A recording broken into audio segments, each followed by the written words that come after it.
오늘 본문은 사도 바울이 로마에 있는 성도들에게 신령한 은사를 나눠주기를 원한다라고 말하고 있습니다. 오늘 본문 11절 좀 전에 읽은 구절이죠. 내가 너희 보기를 간절히 원하는 것은 어떤 신령한 은사를 너희에게 나눠주어 너희를 견고하게 하려 함이다. 자, 너희에게 나눠주기 원하는 신령한 은사, 그 로마에 있는 성도들을 견고하게 할 수 있는 이 신령한 은사가 뭘까요? 그것은 바로 복음입니다. 그래서 그 뒤에 1장 15절에서 나눠주기를 원하는 걸 말해요. 그러므로 나는 할 수 있는 대로 로마에 있는 너희에게도 복음 전하기를 원한다라고 말하고 있습니다.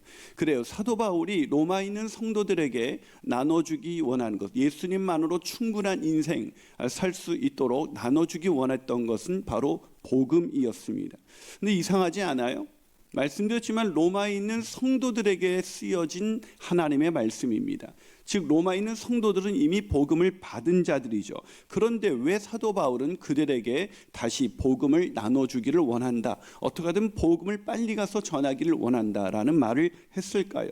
그것은 로마에 있는 성도들이 복음은 받았지만 이 복음이 무엇인지, 복음의 가치와 복음이 무엇인지 제대로 알지 못하고 있었기 때문인 것입니다.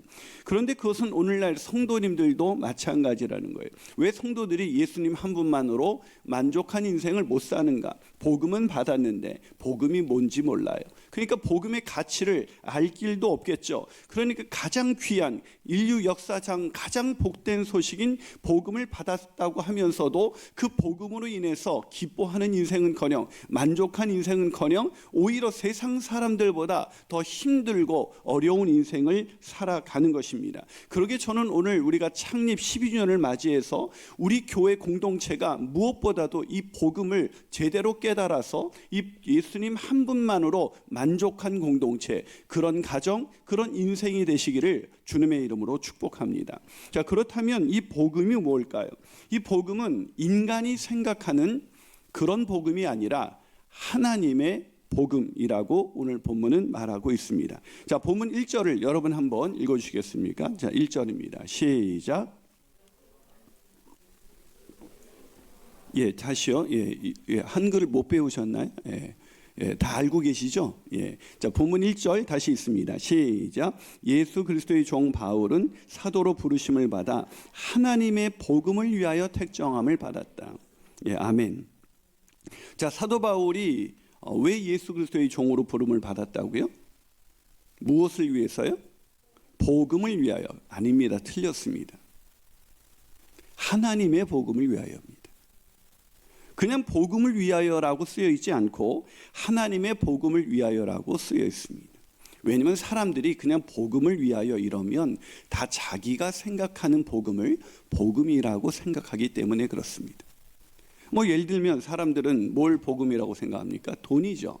명예입니다. 권력입니다. 세상에서 형통하는 것이죠. 그것을 복음이라고 생각합니다. 제가 지금 말한 것, 돈이나 명예나 권력이나 내가 원하는 어떤 세상에서 형통함을 입으면 여러분의 얼굴이 달라질 거예요. 왜 그렇죠? 그걸 복음이기 때문입니다. 복음은 기쁜 소식입니다. 그래서 우리는 우리가 생각하는 복된 소식을 들을 때 저절로 입가에 미소가 띄어질 수밖에 없습니다. 기쁨이 올 수밖에 없다는 거죠. 복음이 들려졌는데 기뻐하지 않는다? 그렇다면 그 복음은 그 사람에게는 원하는 복음이 아니었던 것입니다. 사랑하는 여러분, 그런데 사람들에게 예수 그리스도의 성경은 예수 그리스도가 복음이라고 말하는데 이 복음을 전하면, 이 하나님의 복음을 전하면 사람들의 입가에 미소가 띄어지지 않습니다. 뭐 예를 들면 우리를 구원하시기 위해서 복음이 무엇입니까? 우리를 구원하시기 위해 예수 그리스도께서 우리를 위하여 이 땅에 오셔서 우리를 대신해서 십자가에서 죽으시고 부활하셔서 우리의 구주와 주님이 되셨다라는 것입니다. 이게 복음입니까? 여러분, 만약에 세상 사람들에게 예수님이 당신의 죄값을 대신 치르시기 위해서 십자가에서 죽으시고 부활하셨습니다 라는 이 복음, 이 하나님의 복음, 이것을 전하면 사람들이 어떻게 반응할까요? 안 해보셨으면 오늘 해보시면 됩니다. 욕을 얻어먹습니다. 관계를 끊자고 합니다. 세상 사람들에게 예수 그리스도는 복음이 아닙니다. 여러분, 사람들은 말하죠. 먹고 살기도 힘든데 그런 말이 뭐 필요하냐? 어떤 분은 그러더라고요. 예수를 믿으면 구원을 얻을 수 있다니까 구원 아니라 50만 원만 주시면 내가 예수 믿겠다 그러더라고요. 여러분, 왜 예수 그리스도가 그들에게 복음이 아닐까요? 그들에게 복음은 예수 그리스도로 인한 구원이 아니라 진짜 실제적인 돈, 아니 90억, 아니 9억만 있어도 놀라운 복음이라고 말할 것입니다. 여러분, 문제는 뭐냐면 이게 예수를 믿지 않는 사람들이 예수가 복음이 아닌 거, 하나님의 복음이 그들에겐 복음이 아니다라는 걸 제가 지금 말씀드리고 있는 겁니다. 그런데 더 심각한 문제는 예수 믿는 사람들에게도 하나님의 복음인 예수 그리스도가 복음이 아니라는 겁니다. 여러분, 믿는다는 사람들의 기도를 가만히 들어보세요. 무엇을 구합니까? 자, 예수 그리스도가 가장 기쁜 소식, 더 이상 다른 것이 필요하지 않은 소식이라면 우리의 기도는 늘 감사와 기쁨 속에 드려지는 그런 찬양하는 기도, 감사하는 기도, 이런 기도로 가득 차 있을 것입니다. 그런데 예수 믿는 사람들의 기도를 가만히 들어보면 예수를 구하지 않습니다. 예수를 구하지 않고 예수 그리스도를 이용해 돈을 구합니다. 예수 그리스도를 이용해 명예를 구합니다. 예수 그리스도를 이용해서 세상 형통을 구합니다. 다시 말해서 예수가 복음인 것 같지만 입으로는 예수가 복음이라고 그렇게 말을 하지만 실제적으로는 예수를 이용해 얻으려는 것, 그게 사람들이 믿는 사람들의 복음입니다. 다시 말해서 기복주의 신앙이라고 부르는데, 기복주의는 다시 말하지만 인간이 만들어낸 복음입니다. 예수 믿으면 잘 돼, 예수 믿으면 세상에서 형통해, 예수 믿으면 이 세상에서 다 잘 나가, 병이 다 나. 이것은 바로 기복주의입니다. 인간이 만들어낸 복음입니다. 하나님의 복음이 아니에요. 아마 당시에 있는 로마에 있는 성도들도 이 기복주의 위험에 빠졌을 것입니다. 여러분, 모든 길이 로마로 통하는 그런 도시에 살았으니 그들이 누리고 있는 그 엄청난 부와 이 부귀 영화를 바라보면서 나는 예수 믿고 도대체 뭐하고 사는 건가라는 그런 생각들이 그들의 마음 가운데 있을 것입니다. 게다가 당시에는 로마 성도들에게는 극심한 핍박이 있었습니다. 그런데 기적이 일어나서 하나님이 이 문제를 해결해 주긴커녕 무기력하게 예수를 주라고 시인하는, 복음을 믿고 예수를 주라고 시인하는 사람들이 끌려갔습니다. 조롱을 당하고 비난을 당하고 마침내 사자의 밥이 되기도 했습니다. 그들이 죽어갈 때 하나님은 그 어떤 일도 하지 않는 것처럼 보였습니다. 무슨 말입니까? 그들은 복음을 들었지만, 하나님의 복음을 들었지만 흔들리고 있었습니다. 왜죠? 하나님의 복음이 아닌 세상 사람들이 말하는 복음을 복음이라고 믿고 있었기 때문입니다. 그래서 사도 바울에게는 너희들이 믿는 복음은 복음이 아니고 하나님의 복음, 이 하나님의 복음이 너희에게 들려져야, 너희들이 이 신령한 은사인 하나님의 복음이 들려져야 너희들이 흔들리지 않고 견고한, 만족한, 기쁨이 넘치는 예수님 한 분만으로 만족한 인생 살 수 있다라고 오늘 성경에서 사도 바울은 말하고 있는 것입니다. 사랑하는 여러분, 우리가 창립 12주년을 맞이해서 우리에게 가장 중요한 것이 무엇일까요? 그것은 복음을 다시 듣는 것입니다. 하나님의 복음을 다시 듣는 것입니다. 내가 믿고 있는 복음이 진짜 하나님의 복음인지, 아니 인간이 만들어낸 기복주의 어떤 이런 복음인지 다시 한번 들어야 됩니다. 하나님의 복음 앞에 서면 그 복음으로 인해서 충분한 인생 살 수 있는데, 기복주의, 인간이 만들어낸 복음을 복음이라고 믿는 사람은 계속해서 채울 수 없는 밑빠진 독처럼 계속해서 예수를 이용해서 이것 달라 저것 달라, 이것 주시면 만족할 수 있다는 이 기도를 멈추지 않고 살다가 결국 예수 한 분만으로 만족한 인생이라는 건 구호에 그칠 뿐 결코 예수 한 분만으로 만족한 인생 살아갈 수가 없습니다. 예수 한 분만으로 만족한 인생 살길 원하십니까? 그렇다면 복음은 하나님의 복음이라는 것, 그것을 알고 깨닫는 저와 여러분이 되시기를 주님의 이름으로 축복합니다. 한 발 더 나가서 두 번째로 복음은 뭘까요? 복음은 오직 주 예수 그리스도이십니다. 여러분, 예수님이 우리의 주님이시고 그리스도이시다, 이것이 복음이라는 것을 교회 다녀본 사람이라면 모르는 사람이 누가 있겠습니까? 아니, 다 알고 있는 얘기예요. 하지만 이게 착각입니다. 이 복음은 주 예수 그리스도입니다, 이걸 다 안다고 생각하는 것이 착각이라고요. 여러분, 다시 말씀드리지만 이 로마서는 1차적으로 로마에 있는 성도들, 즉 복음을 알고 있다, 이 로마에 있는 성도들도 예수가, 주 예수가 그리스도이시다, 이게 복음이라는 거 몰랐겠습니까?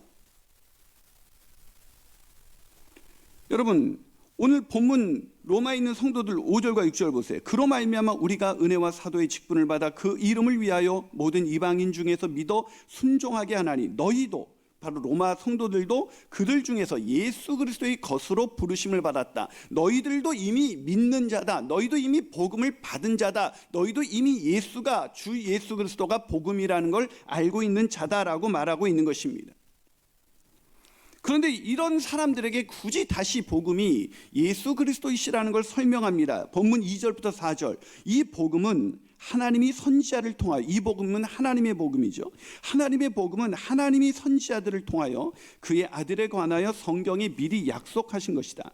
그의 아들에 관하여 말하면 육신으로는 다윗의 혈통에서 나셨고 성결의 영으로서는 죽은 자들 가운데서 부활하사 능력으로 하나님의 아들로 선포되셨으니 곧 우리 주 예수 그리스도시다. 다시 얘기하고 있습니다.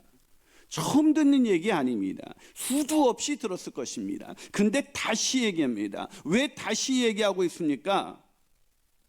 이 사람들은 이 복음을 듣고도 이 복음, 오직 예수 그리스도만이 복음이라고 생각해야 되는데, 오직 예수 그리스도만이 복음이 아니라 거기에 인간의 행위와 인간의 노력이 필요하다고 생각하기 시작한 겁니다.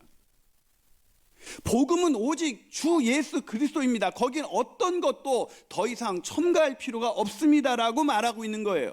못 들었던 사람들이 아닙니다. 수도 없이 알고 있지만 어느덧 그들은 오직 복음이 예수 그리스도 말고 거기에 뭔가 우리의 노력과 우리의 선행과 우리의 나음이 있어야 한다라고 생각하기 시작하는 것입니다.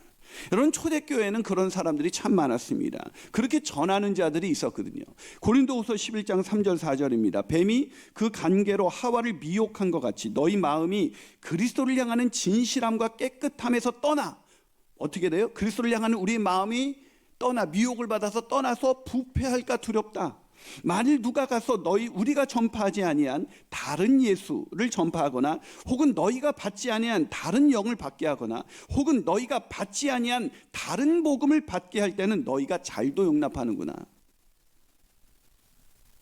그럼 예수 믿지 않는 사람들한테, 예수 믿는 사람들한테 여러분 예수 믿어야죠. 그러나 우리가 변화된 삶이 보여져야 됩니다. 우리의 행위가 중요해요. 잘도 용납합니다. 우리의 구원이 믿음 플러스 행위라면 우리의 구원은 절대 이루어질 수가 없습니다. 근데 우리는 그렇게 생각해요. 믿음도 중요하지만 내가 그런 삶을 보여줘야 되는 거지. 언제쯤 되시리라고 생각하십니까? 지금은 좀 되셨어요? 예수님 닮으셨습니까? 잘도 용납합니다. 복음은 오직 주 예수 그리스도 뿐인데 거기에 내가 들어갑니다. 내 의가 들어갑니다. 내 행위가 들어갑니다. 내 노력이 들어갑니다. 그래야 복음이라고 생각합니다. 잘도 용납하는구나. 여러분, 우리가 이런 다른 복음, 사도 바울이 전파한 오직 예수 그리스도, 주 예수 그리스도 외에 다른 복음, 믿음 플러스 행위를 전파하면 어떻게 말해야 됩니까? 오직 내 의가 아닙니다. 내 노력이 아닙니다. 내 행위가 아닙니다. 오직 구원은 오직 예수 그리스도께만 있습니다. 이게 복음입니다. 여러분, 보통 사람들이 신천지와 같은 이단으로 넘어가는 걸 되게 안타까워하는데, 더 안타까운 사람들이 있습니다.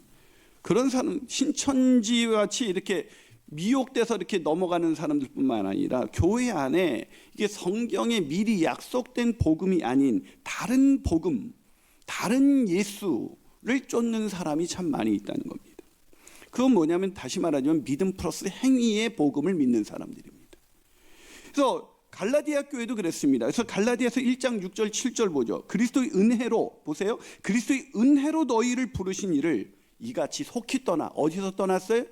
은혜로 부르신 이 예수 그리스도를 너희가 속히 떠나 다른 복음 따르는 것을 내가 이상하게 여긴다. 다른 복음은 얻나니 다만 어떤 사람들이 너희를 교란하여 그리스도의 복음을 변하게 하려 함이라. 어떤 복음이요? 그리스도의 복음. 오직 예수 그리스도만 복음인데 너희들이 그 은혜로 너희를 부르신 그 예수 그리스도를 속히 떠나 다른 복음, 믿음 플러스 행위. 그래서 요즘 제가 하도 이 은혜를 강조하다 보니까 언제 자유의지는 나오는 거지? 다른 복음입니다. 사도 바울이 뭐라고 말하고 있습니다. 다른 복음 따르는 것 이해가 안 간다는 것입니다. 다른 복음은 무엇입니까? 그리스도의 뭐예요? 은혜로 우리를 부르신 이를 떠나는 것입니다. 오직 은혜로 말미암는 믿음으로만 구원을 받습니다. 믿음 플러스 행위의 구원이라고 말하는 것은 율법주의, 다른 복음입니다. 많은 사람들이 기복주의라는 다른 복음을 쫓아가거나 아니면 율법주의라는 다른 복음을 쫓는 사람들이 많습니다. 오늘날 한국교회. 여러분, 오직 주 예수 그리스도에게만 복음이 있습니다. 그분만이 복음입니다. 우리의 노력의 그 어떤 것도 우리의 노력으로 구원이 이루어질 수 있다. 그래도 우리의 행위가 따라주어야 구원이 있다라고 말하는 순간 그건 복음이 아닙니다. 그때부터 고통이 시작되는 거죠. 다시 말하지만 만약에 여러분의 행위로 여러분의 구원을 증명할 수 있다면 언제쯤 예수님을 닮아갈 수 있을까요? 착각하지 마십시오. 예수 그리스도를 복음으로 믿고 있다고 착각하지 마십시오. 말로는 믿고 있다고 말하면서도 계속해서 믿음 플러스 행위, 율법주의에 근거한 다른 복음을 쫓기 때문에 사도 바울이 로마에 있는 성도들에게 이 복음을 다시 전한 것입니다. 오직 복음은 주 예수 그리스도밖에 없습니다. 마지막으로 복음은 뭘까요? 그 복음은 믿는 자에게 구원을 주시는 하나님의 능력입니다. 뭐라고요? 믿는 자. 이 믿음에 대해서 헷갈리시면 제가 예전에 로마서 성경이 말하는 믿음에 대해서 설교한 것을 잘 들으셔야 돼요. 믿는 자에게 구원을 주시는 하나님의 능력입니다. 정확히 말하면 인간이 말하는 복음이 아니라 하나님의 복음은 성경에 미리 약속된 예수 그리스도입니다. 그런데 왜 사람들이 이것을 복음으로 받지 않고 사람들이 만들어낸 복음, 인간들이 만들어낸 기복주의나 율법주의, 신비주의 이런 복음을 복음으로 받아들이는가? 그것은 자신의 비참한 상태를 인정하지 않기 때문입니다. 우리가 비참한 이유는 돈이 없어서가 아닙니다. 우리가 비참한 이유는 건강을 잃어버렸기 때문이 아닙니다. 우리가 비참한 것은 누군가와의 관계가 깨어져서 그런 것이 아닙니다. 우리가 비참한 것은 세상에서 원하는 것을 얻지 못해서가 아닙니다. 그런데 기복주의는 그게 없기 때문에 너희가 비참한 거야. 그래서 예수를 믿음으로 인해서 세상 형통을 구해라고 그런 다른 복음을 우리에게 전하는 것입니다. 인간이 비참한 이유는 그런 것이 없어서 그런 게 아닙니다. 또 어떤 두 번째 율법주의는 말합니다. 네가 비참한 것은 네 행실이 문제가 있어서 그래. 네 행실이 윤리적으로 볼 때 문제가 많지 않니? 도덕적으로 문제가 많지 않니? 너 그 정도 성격으로는 아직도 구원에 이를 수 없어. 하나님이 기뻐하지 않아. 우리는 뭔가 우리의 행위가 따라주지 않기 때문에 비참하다고 생각합니다. 그래서 믿음대로 산다는 걸 오해해서 믿음은 하나님의 은혜 아래 거하는 것이고 하나님의 열심을 신뢰하는 것이고 대책 없는 상황 속에서 하나님을 바라보는 것인데 자기의 열심을 내면서 믿음대로 살려고 노력하면 이게 가장 잘못된 믿음입니다. 나중에 말하자면 그 믿음대로 사는 건 넉넉히 사는 얘기입니까? 그 얘기는 아니에요. 그 은혜의 결론부터 나중에 설명해 드리지만 결론적으로 말하면 그 은혜가 우리를 이끌어가는 삶입니다. 우리의 의지가 이끌어가는 삶이 아니라 그 은혜가 우리를 이끌어가는 삶이, 그게 믿음 생활이에요. 내 의지로 하는 게 종교 생활이고 은혜가 이끌어가는 게 믿음 생활인 것입니다. 여러분, 왜 사람들이 이 비참한 상태를 알지 못할까요? 자기의 행위가 따라지지 않거나 기복주의나 율법주의, 즉 세상에 형통이 없거나 이래서 비참하다고 생각해요. 인간이 비참한 이유는 딱 한 가지입니다. 죄 때문에 그렇습니다. 돈이 없어 비참한 거 아니고, 우리가 행위를 아무리 노력해도 비참한 이유는 그 행위는 내 죄를 또다시 가리킵니다. 아무리 믿음으로 살려고 노력해 보십시오. 그것은 우리는 오라 나는 곤고한 사람이로다. 누가 이 사망의 몸에서 나를 건져내라. 사도 바울이 했었던 이 고백에서 벗어날 수 없습니다. 여러분, 인간이 비참한 상태, 로마서 3장 23절, 모든 사람이 죄를 범하였으며 하나님의 영광에 이르지 못하더니, 이것이 인간의 비참함입니다. 인간이 불행한 것은 돈이 없어서, 건강하지 않아서, 원하는 것을 얻지 못해서가 아니라 죄의 문제를 해결하지 못했기 때문입니다. 그런데도 기복주의에 빠진 사람은 지금도 표정이 안 좋은 건 계속 이 기복주의를 추구합니다. 돈과 명예와 자기가 원하는 걸 추구합니다. 그거 없으면 인상 완전히 찌그러지고요. 그거 좀 생기면 또 할렐루야 했다가 또 놀렐루야 했다가 왔다 갔다 하는 거죠. 여러분, 인간이 돈이 많아 봐봐야 돈 많은 죄인입니다. 건강해 봐야 건강한 죄인입니다. 세상에서 형통해 봐야 형통한 죄인입니다. 인간은 이 죄의 문제를 벗어날 수 없습니다. 아무리 훌륭한 사람이라도 훌륭한 죄인입니다. 도덕적으로 의로운 것 같아도 도덕적으로 의로운 죄인입니다. 의로워 보이는 죄인입니다. 이 인간 앞에 무엇을 수식해도 인간은 죄인입니다. 그리고 그 죄의 싹은 사망이고 그 사망의 결과는 영원한 죽음입니다. 그래서 인간은 비참합니다. 죄의 문제를 해결하지 않는 한 만족할 수 없습니다. 충분하지 않습니다. 이 죄의 문제를 해결하려고 인간은 행위로 노력을 합니다. 절대 인간은 스스로 구원할 수 없는 그 종교의 길에 들어선 것입니다. 기독교라는 종교. 기독교가 종교와 다른 건 누누이 말씀드렸습니다. 종교는 모든 인간의 행위에 근거합니다. 인간의 노력, 인간의 정성, 그래서 신을 만족시킬 때까지 내가 노력하는 것입니다. 그게 종교입니다. 기독교는 죄와 허물로 망가진 인간을 위해서 하나님이 노력합니다. 100%. 하나님의 열심, 하나님의 은혜, 전적인 하나님의 은혜로 우리를 구원하신 것, 그게 기독교입니다. 그래서 로마서 3장에서 우리가 그렇게 얘기하지 않았습니까? 9절 12절. 그러면 어떤 우리는 나으냐? 결코 아니다. 유대인이나 헬라인, 즉 모든 사람을 말하는 겁니다. 유대인과 헬라인은, 유대인 외에 다 이방인으로 구분했는데, 즉 유대인 모든 세상 사람들은 다 죄 아래 있다고 우리가 이미 선언했다.